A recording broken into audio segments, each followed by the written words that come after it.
মক্কা বিজয় হয়েছে কত হিজরিতে? কত? অষ্টম হিজরিতে যখন মক্কা বিজয় হলো, তখন রাসূল সাল্লাল্লাহু আলাইহি ওয়াসাল্লাম আম্মা জান আয়েশার সাথে গল্প করছিলেন আর বলছিলেন, আয়েশা, লাউলা হাদাসাতু আহদি কওমিকা বিল কুফরি লানাকাতুল কাবাতা ওয়ালা জাআলতুহা আলা আসাসি ইব্রাহিম। আয়েশা, তোমার এই মক্কাবাসী, তোমার এলাকার লোকজন যদি একটা কেওস সৃষ্টি না করতো, তাহলে কাবার যে আসল শেপ, আমি ওই আসল শেপে এটাকে ফেরত নিতাম, কিন্তু নিতে গেলে এখন একটা ঝামেলা বাঁধবে, এজন্য নিব না। ব্যাপারটা হচ্ছে, আমরা এখন যে কাবাটাকে দেখি, এটা হচ্ছে স্কয়ার আকৃতির। স্কয়ার মানে কি? বর্গাকৃতি, তাই তো? বর্তমান কাবা কোন আকৃতির বলেন তো? একটা বড় কিউবের সাইজ না? দূর থেকে দেখলে মনে হয় একটা বড় কিউবের সাইজ, কিউবের আকৃতি মানে স্কয়ার, চতুর্ভুজ। কিন্তু সাইয়েদনা ইব্রাহিম আলাইহিস সালাম যে কাবা নির্মাণ করেছিলেন, এটা কিন্তু এরকম কিউব ছিল না, ওটা ছিল রেক্ট্যাঙ্গেল।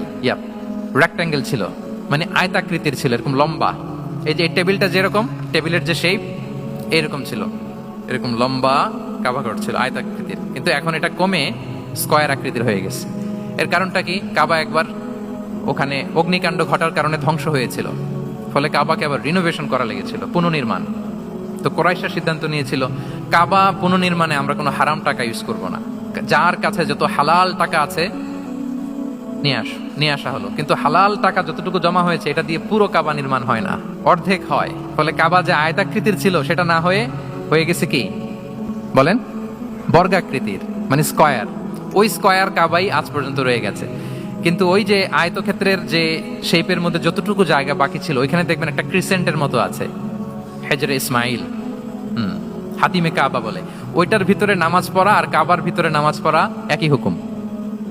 ওইটার ভিতরে নামাজ পড়া আর কাবার ভিতরে নামাজ পড়া কি একই হুকুম। ফলে ওই হাতিমের ভেতরে ফরজ সালাত আদায় হয় না, নফল সুন্নাত পড়া যায়। এমনকি কাবার ভেতরেও ফরজ সালাত আদায় করলে আদায় হবে না, কারণ নামাজের ফরজের মধ্যে একটা ফরজ হচ্ছে ইলা জিহাতিল কাবা, টু দ্য ডাইরেকশন অফ কেবলা। আপনার কেবলা মুখী হইতে হবে না, আপনি তো কাবার ভিতরে ঢুকে গেছেন, এখন কাবা কোন দিকে? কাবা তো নাই, বের হইতে হবে, বের হয়ে কাবা মুখী হলে সালাত হবে। I think you got the point. তো তাহলে রাসূল সাল্লাল্লাহু আলাইহি ওয়াসাল্লামের উইজডম বা প্রজ্ঞাটা এখানে দেখেন। আম্মা জান আয়েশা রাদিয়াল্লাহু তাআলা আনহাকে উনি বললেন যে, আয়েশা, মক্কা তো বিজয় হলো, মক্কার কন্ট্রোল তো এখন আমার হাতে। চাইলে আমি কাবাকে ভেঙে সেই ইব্রাহিম আলাইহিস সালামের যে বেইজ, এরকম লম্বা করে শেপ দিতে পারি, কিন্তু দিব না। কেননা দিলে মক্কা একটা ক্যাওস হতে পারে। কি হতে পারে?